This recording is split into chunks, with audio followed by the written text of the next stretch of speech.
I have no idea what I did, but I'm taking credit for it. How exciting. I'm sure this mill can do much more than that. Nothing to write home about, but baby steps. Did a little more fooling around in the electrical cabinet, played with some buttons. Next thing I know, she sprung to life. I've got full control over X and Y. The feed rates work, the standard feed, the rapids, and there's a 1/1000th button to really slow it down.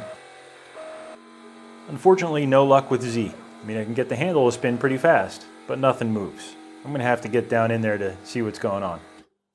Part of me was hoping the cutting forces would shift the head, jar it, get something to engage, even at the risk of snapping the end mill. But apparently those sort of things only happen when you're not expecting them to happen. While we're here, let me show you something I wasn't able to show you yesterday.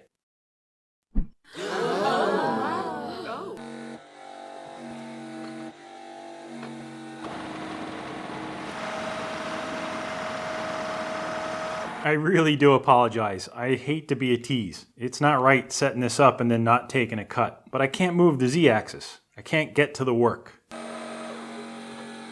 The easy to get to horizontal milling, that doesn't look like it fully sees. The easy to get to horizontal milling I think explains the weird pictograph from yesterday. The wonky axis or coordinate system dimensions. I suppose this thing was born as a horizontal CNC machine.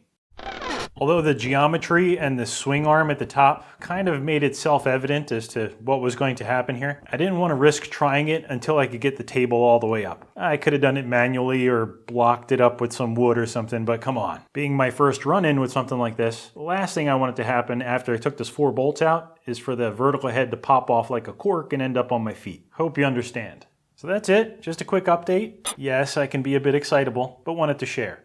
Thanks for watching.